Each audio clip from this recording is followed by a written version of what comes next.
Good morning, welcome to the digital school of science. আশা করি প্রত্যেকে ভালো আছো তোমরা। যারা নতুন আছো চ্যানেলে, অবশ্যই চ্যানেলটি সাবস্ক্রাইব করে রেখো, তাহলে পরবর্তী আরও যে ভিডিওগুলো আমি আপলোড করব তার নোটিফিকেশান তোমরা পেয়ে যাবে। তো ভিডিওটি শুরু করছি। আজকের পাশে যে ছবিটা দেখতে পাচ্ছ, আশা করি তোমরা কিছুটা গেস করতে পেরেছো যে আজকে কোন বিষয়ে ক্লাস নিতে চলেছি। হ্যাঁ, ঠিকই ধরেছ, আজকে আমাদের বিষয় গ্রিন হাউস এফেক্ট। এটা তোমাদের ক্লাস 10-এর সিলেবাসে তো রয়েছে, এমনকি এখন প্রত্যেকটা ক্লাসেই প্রায় পরিবেশ বিজ্ঞান বা পরিবেশ অংশে এই গ্রিন হাউস এফেক্ট নিয়ে কিন্তু পড়ানো হচ্ছে। তার কারণ হচ্ছে এটা পরিবেশের জন্য, সমাজের জন্য একটা খুবই ভয়ঙ্কর পরিস্থিতি তৈরি হতে চলেছে। আর সেই কারণেই যাতে ছাত্রছাত্রীদের মধ্যে সচেতনতা বাড়ানো যায়, সেই উদ্দেশ্যেই কিন্তু এই গ্রিন হাউস এফেক্ট, এটা তোমরা যতদিন মোটামুটি পড়াশোনা করবে দেখবে এটা তোমাদের সিলেবাসের অন্তর্ভুক্ত আছে। তো গ্রিন হাউস এফেক্ট তো আমরা পড়ব, কিন্তু এই কথাটা, গ্রিন হাউস, এই কথাটা কোথা থেকে নেওয়া হলো আর কেনই বা নেওয়া হলো, আগে প্রথমে সেইটা আলোচনা করে নিই। তোমরা যে ছবিটা দেখতে পাচ্ছ, দেখো একটা ঘর রয়েছে, একটা কাঁচের ঘর। সাধারণত যেখানে শীত বেশি হয়, তো শীত প্রধান দেশে কিছু গাছ আছে যাদেরকে বড় করার জন্য বা কিছু গাছের অঙ্কুরোদ্গমের জন্য দেখা যাচ্ছে যে তাপমাত্রার প্রয়োজন, সেই তাপমাত্রা সেখানে নেই। তাহলে কিভাবে তাদেরকে বড় করা হয় বা তাদেরকে টিকিয়ে রাখা হয়?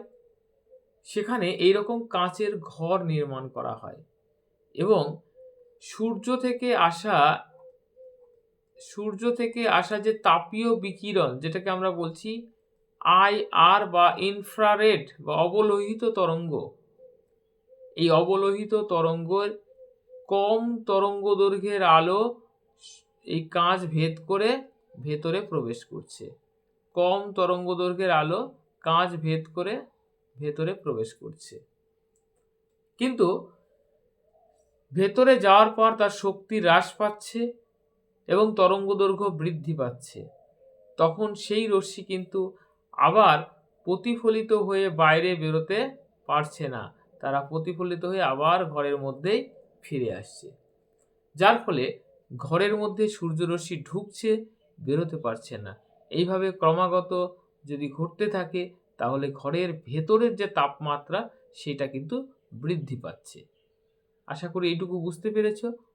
তাহলে তাপমাত্রা যখন বাড়ছে, তার ফলে সেইখানে যে সমস্ত গাছপালা আমরা রেখেছি, যারা কম তাপমাত্রায় তাদের বৃদ্ধি ব্যাহত হচ্ছিল, তাদের বৃদ্ধি কিন্তু আবার স্বাভাবিকভাবেই হয়।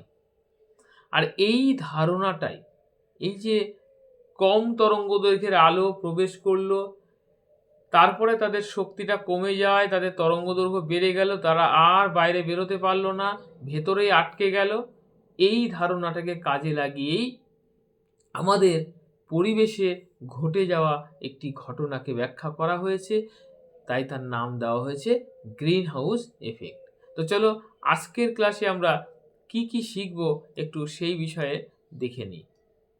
আমরা আজকের ক্লাসে যে জিনিসগুলো আলোচনা করব সেগুলো হচ্ছে গ্রিন হাউস এফেক্ট কি, গ্রিন হাউস গ্যাস কোনগুলো, গ্রিন হাউস গ্যাস কোনগুলো গ্রিন হাউস গ্যাস নয়, তাদের কেন গ্রিন হাউস গ্যাস আমরা বলছি।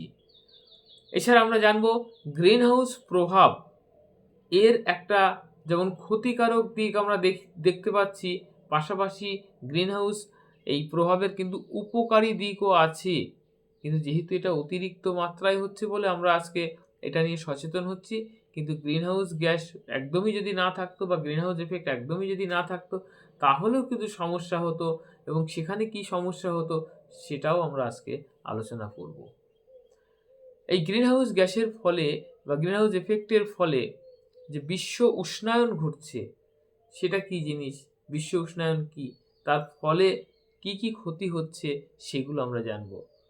এবং গ্রিন হাউস গ্যাস নির্গমনকে আমরা কমানোর জন্য বা হ্রাস করার জন্য আমরা কি কি পদক্ষেপ গ্রহণ করতে পারি, সেগুলো আজকের এই ক্লাসে আমরা আলোচনা করব। তো চলো শুরু থেকে শুরু করি। আজকে প্রথমেই আলোচনা করব গ্রিন হাউস এফেক্ট কি।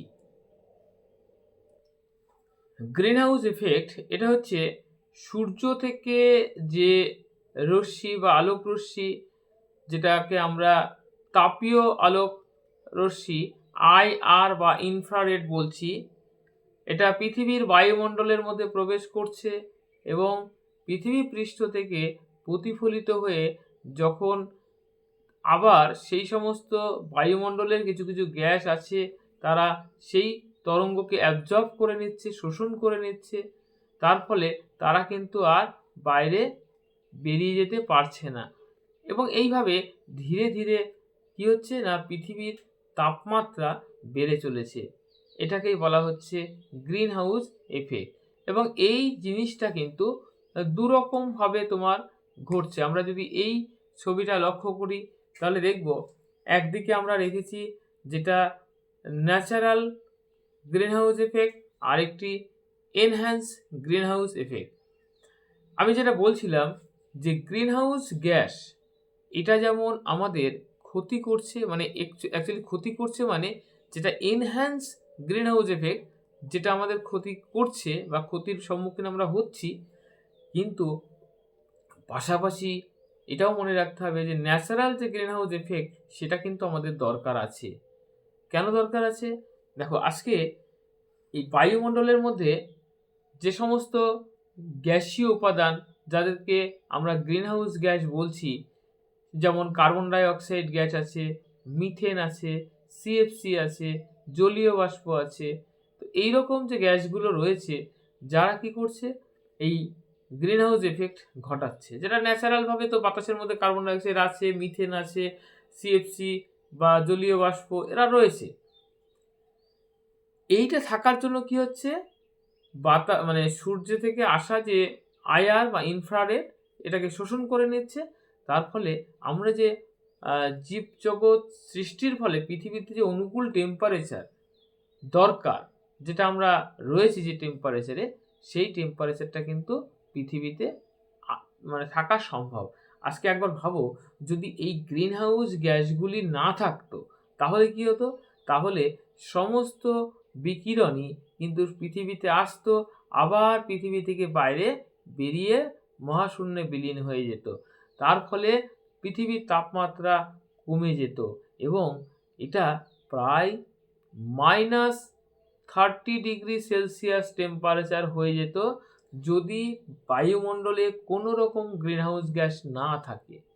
একবার ভাবো, -30° টেম্পারেচার, মানে 0 থেকেও আরও 30° কম, যে টেম্পারেচারে কিন্তু মানুষ, এমনকি কোনো জীবের পক্ষেই বেঁচে থাকাটা অতটা সহজ নয়।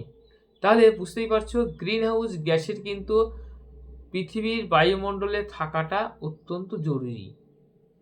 পাশাপাশি সেটা প্রাকৃতিকভাবে যতটা থাকা সেটাই কিন্তু ঠিক আছে, কিন্তু যেটা ঘটছে বর্তমানে কি হচ্ছে, এই গ্রিন হাউস গ্যাসের পরিমাণ দিন দিন বেড়ে চলেছে। কেন বেড়ে চলেছে?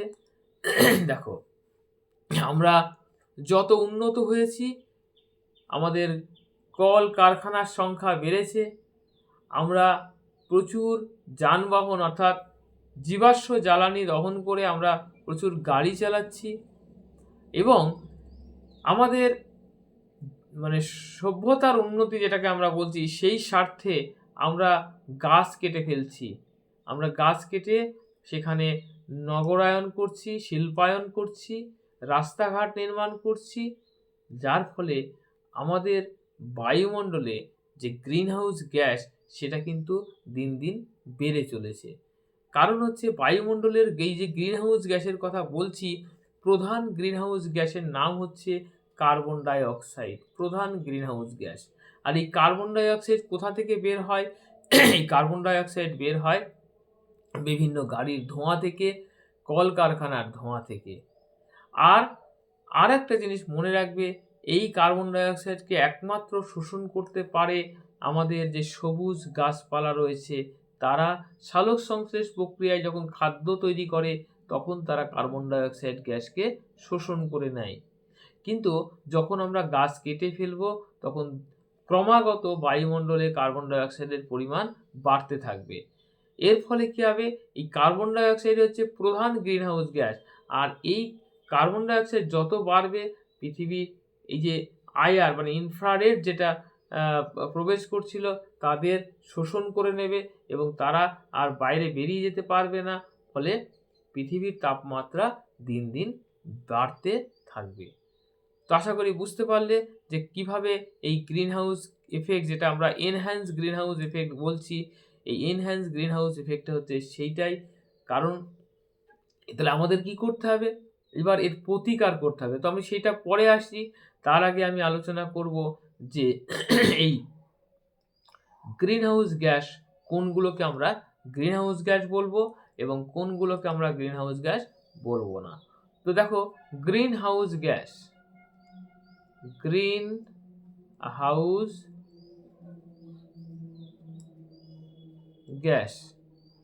কোনগুলোকে আমরা গ্রিনহাউস গ্যাস বলবো।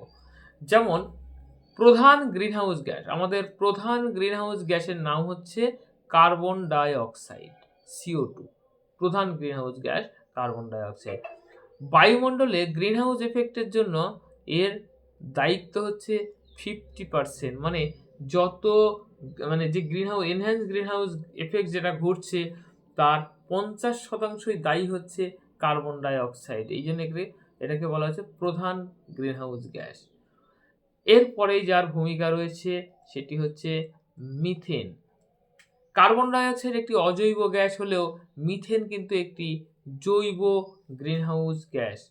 এটা কিন্তু একটি জৈব গ্রিনহাউস গ্যাস, এটা মনে রাখবে যে মিথেন একটি জৈব গ্রিনহাউস গ্যাস এবং এরও কিন্তু দায়িত্ব যথেষ্টই বেশি। এর পার্সেন্টেজ হচ্ছে প্রায় 19% দায়ী। এখানে প্রশ্ন হয় যে প্রধান greenhouse gas carbon die oxide, কিন্তু যদি প্রশ্ন করে যে প্রধান জৈব গ্রিনহাউস গ্যাসের নাম বলো, তখন কিন্তু তোমরা বলবে সেটা হচ্ছে মিথেন। এছাড়া এরপরে রয়েছে তোমার CFC, ক্লোরোফ্লোরোকার্বন। এই CFCর ভূমিকা কত?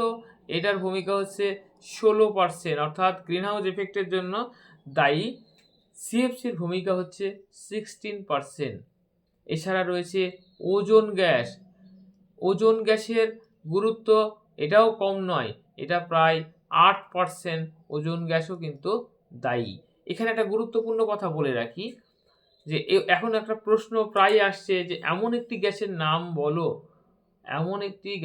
বলো যেটা গ্রিনহাউস এফেক্টের জন্য যেমন দায়ী তেমনি ওজোন স্তর ধ্বংসের জন্য দায়ী। তাহলে তোমরা সেটা অবশ্যই লিখবে এইটা, অর্থাৎ CFC যেমন ওজোন স্তরকে ধ্বংস করে, তেমনি CFC আবার গ্রিনহাউস এফেক্টের জন্য কিন্তু গুরুত্বপূর্ণ ভূমিকা এখানে পালন করে। এছাড়া রয়েছে নাইট্রাস অক্সাইড N2O, এটাও প্রায় 5% দায়ী। এবং ফাইনালি যেটা আছে সেটা হচ্ছে জলীয় বাষ্প, এটা প্রায় 2%। তো এই হচ্ছে টোটাল, দেখো 100% হলো বিভিন্ন যে গ্রিনহাউস গ্যাসগুলো রয়েছে।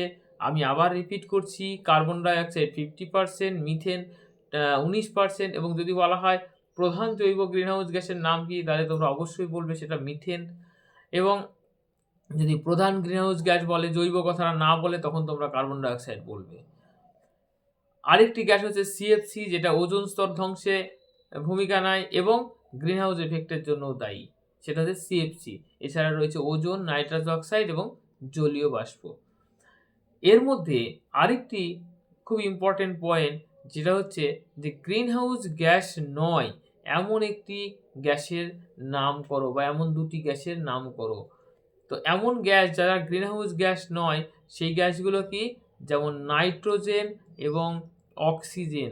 এই দুটো গ্যাস কিন্তু গ্রিনহাউস গ্যাস নয়। কেন গ্রিনহাউস গ্যাস নয়? তার কারণ হচ্ছে সূর্য থেকে আসা এই যে IR বা ইনফ্রারেডকে যেমন কার্বন ডাই অক্সাইড বা এই যে গ্রিনহাউস গ্যাস যারা আছে তারা যেমন শোষণ করছিল, সেই রকম কিন্তু নাইট্রোজেন বা অক্সিজেন এরা কিন্তু শোষণ করে না। তাই এরা গ্রিন হাউস গ্যাস নয়।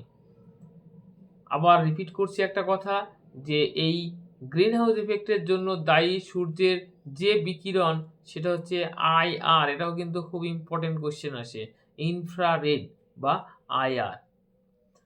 তো চলো এইবারে আমি আলোচনা করব যে এই গ্রিন হাউস এফেক্টের জন্য, এই যে গ্রিন হাউস এফেক্ট আমরা পড়লাম, তো গ্রিন হাউস এফেক্টের জন্য যেটাকে আমরা বলছি এনহ্যান্স গ্রিন হাউস এফেক্ট এবং বিশ্ব উষ্ণায়নটা কি? তো গ্রিন হাউস এফেক্টের জন্য পৃথিবীর যে তাপমাত্রা সেটা কিন্তু দিন দিন বেড়েই চলেছে। পৃথিবীর গড় তাপমাত্রা দিন দিন বেড়ে চলেছে। এটাকেই বলা হচ্ছে, এই যে উষ্ণতার যে বৃদ্ধি, এটাকেই বলা হচ্ছে বিশ্ব উষ্ণায়ন।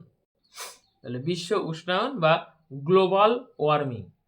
আর এই গ্লোবাল ওয়ার্মিং এর ফলে যে সমস্ত প্রভাব পৃথিবীতে পড়তে চলেছে বা শুরু হয়ে গেছে, বা যে ক্ষতিকারক প্রভাবগুলো আমরা দেখতে পাচ্ছি, সেগুলো হচ্ছে কি, দেখো পৃথিবীর তাপমাত্রা যত বাড়ছে তত এই যে পৃথিবীর মেরু, এই দুই মেরুতে প্রচুর পরিমাণে বরফ রয়েছে। এই বরফের স্তর যখন গলে যাচ্ছে তখন এই জল, বরফ গলা জল সমুদ্রপৃষ্ঠের জলের তল বাড়িয়ে দিচ্ছে। তার ফলে পৃথিবীর অনেক নিচু দেশ আছে যেগুলো কিন্তু জলমগ্ন হয়ে যাচ্ছে বা জলের তলায় চলে যাচ্ছে। এর ফলে কি হচ্ছে, গ্রিন হাউস এফেক্টের ফলে পৃথিবীর যে প্রাকৃতিক ভারসাম্য নষ্ট হচ্ছে। প্রচুর পরিমাণে বিভিন্ন ঝড়, টাইফুন, টর্নেডো, এরকম প্রচুর ঝড় সৃষ্টি হচ্ছে, যাতে কিন্তু আমাদের মানব জাতি এবং জীবজগতের পক্ষে অনেক ক্ষতি হচ্ছে। প্রচুর কীট পতঙ্গ আছে, প্রচুর জীব আছে যারা অধিক টেম্পারেচার সহ্য করতে না পেরে তারা বিলুপ্ত হয়ে যাচ্ছে। তো এইরকম প্রচুর কুপ্রভাব রয়েছে গ্রিন হাউস এফেক্টের জন্য। এবার এই গ্রিন হাউস প্রভাব, এটাকে আমরা কিভাবে কমাতে পারি, তো এইটা নিয়ে একটু আলোচনা করব, কিভাবে আমরা গ্রিন হাউস গ্যাস বা গ্রিন হাউস প্রভাবকে আমরা কমাতে পারবো। কিভাবে কমাতে পারবো? দেখো, এখানে প্রথম কথা বলে রাখি, যেহেতু প্রধান গ্রিনহাউস গ্যাস হচ্ছে কার্বন ডাই অক্সাইড, তাই আমাদেরকে কার্বন ডাই অক্সাইডের যাতে উৎপন্ন কম হয় সেই দিকটা কিন্তু খেয়াল রাখতে হবে। কি করে হবে কম? আমাদের জীবাশ্ম জ্বালানির ব্যবহার কমাতে হবে। জীবাশ্ম জ্বালানির ব্যবহার কমাতে হবে। এটা হচ্ছে প্রথম কারণ, মানে প্রথম বলতে পারো পদক্ষেপ। তার মানে কি, কয়লা, ডিজেল, পেট্রোল, কেরোসিন, এই যে গ্যাসগুলো পোড়ানোর ফলে কার্বন ডাই অক্সাইড বেরোচ্ছে, তাহলে এদের ব্যবহার কমাতে হবে। এবার এদের ব্যবহার কমালে কি করে চলবে? কারণ আজকের দিনে আমরা লাইট, ফ্যান ছাড়া চলতে পারবো না, আমরা গাড়ি ছাড়া দূরে যেতে পারবো না। তাহলে আমাদের বিকল্প শক্তির উৎস ভাবতে হবে। তাহলে কি করতে হবে? আমাদেরকে বিকল্প শক্তি উৎস নিয়ে ভাবতে হবে বা এর ব্যবহার বাড়াতে হবে। আরেকটি গুরুত্বপূর্ণ কথা হচ্ছে, আমরা দেখেছি যে কার্বন ডাই অক্সাইড গ্যাসকে শোষণ করতে পারে একমাত্র সবুজ উদ্ভিদ সালোক সংশ্লেষ প্রক্রিয়ায়, খাদ্য তৈরি করার সময়। তাই আমাদের কি করতে হবে? প্রচুর গাছ লাগাতে হবে। শুধু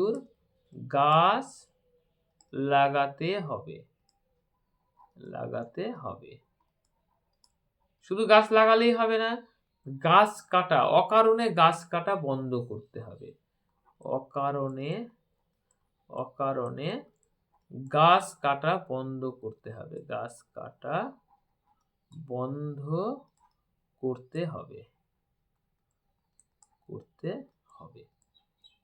বোঝা গেল? এবং ফাইনালি যেটা করতে হবে আমার মনে হয়, সেটা হচ্ছে মানুষের মধ্যে সচেতনতা বাড়াতে হবে। কারণ আমরা যদি সচেতন হই তাহলে অনেক কিছুই পরিবর্তন আমরা করতে পারি। তাই ফাইনাল পয়েন্ট তোমরা যেটা লিখবে সেটা হচ্ছে মানুষের মধ্যে সচেতনতা বৃদ্ধি করতে হবে। সচেতনতা বৃদ্ধি করতে হবে। আচ্ছা, এই যে টোটাল বিষয়টা গ্রিন হাউস ইফেক্ট নিয়ে যা যা তোমাদের সিলেবাস আছে টোটালটাই আলোচনা করলাম। চলো এবার আমি কিছু প্রশ্ন একটু আলোচনা করি যাতে দেখা যায় আমরা কতটা শিখলাম। দেখো 2020 সালে একটা প্রশ্ন এসেছে যে গ্রিন হাউস গ্যাস হিসাবে পৃথিবীর উষ্ণতা বৃদ্ধির জন্য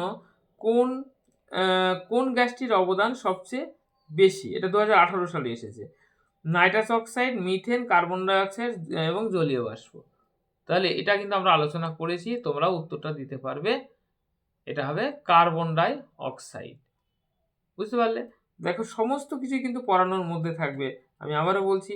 এবার দেখো এই কোশ্চেনটার উত্তর তোমরা আমাকে কমেন্ট বক্সে জানাবে। আমি প্রশ্নটা পড়ছি। প্রশ্নটা হচ্ছে সৌর বিকিরণের যে রশ্মি গ্রিন হাউস এফেক্টের জন্য দায়ী, সৌর বিকিরণের যে রশ্মিটি গ্রিন হাউস এফেক্টের জন্য দায়ী সেটি হলো, আমি অপশানগুলো বলছি, সঠিক উত্তরটা তোমরা কমেন্ট বক্সে আমাকে লিখে দেবে। এক্স রশ্মি, অবলোহিত রশ্মি বা আইআর, অতিবেগুনি রশ্মি বা ইউভি রশ্মি এবং গামা রশ্মি। আশা করি তোমরা সঠিক উত্তরটা দিতে পারবে। তোমরা কমেন্ট বক্সে আমাকে লিখে দাও। তারপরে কোশ্চেন একটা আছে, প্রদত্ত কোনটি গ্রিন হাউস গ্যাস নয়? কোনটি গ্রিন হাউস গ্যাস নয়? যেমন আছে মিথেন আছে, জলীয় বাষ্প আছে, কার্বন ডাই অক্সাইড আছে এবং অক্সিজেন আছে। আশা করি এটাও তোমরা উত্তর দিতে পারবে। এবং তারপরে দেখো আরেকটি কোশ্চেন আছে, এর সঙ্গে অনুরূপ কোশ্চেন, একই জিনিস, এটা বললাম না। আচ্ছা, তারপরের কোশ্চেনটা হচ্ছে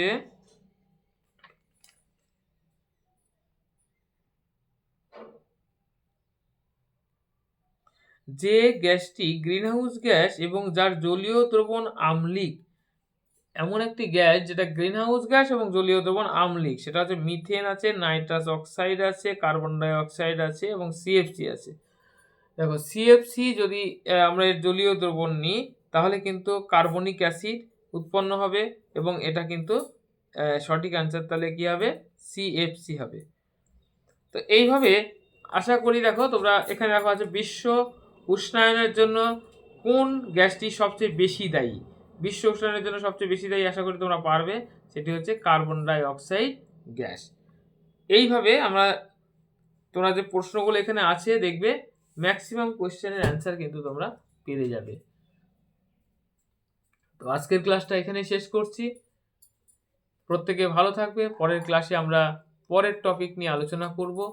আর চ্যানেলে নতুন থাকলে অবশ্যই চ্যানেলটি সাবস্ক্রাইব করে রাখবে, বেল আইকনটি অন করে রাখবে যাতে পরবর্তী ভিডিও নোটিফিকেশন তোমরা পেয়ে যাও।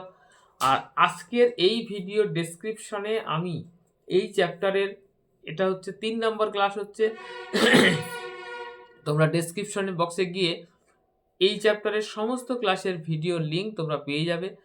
তোমার যেটা প্রয়োজন সেটা দেখতে পারো। আর বন্ধুদের মধ্যে প্রচুর পরিমাণে ভিডিওটি শেয়ার করে দাও যাতে সবাই এই ধরনের ভিডিও দেখার সুযোগ পায়।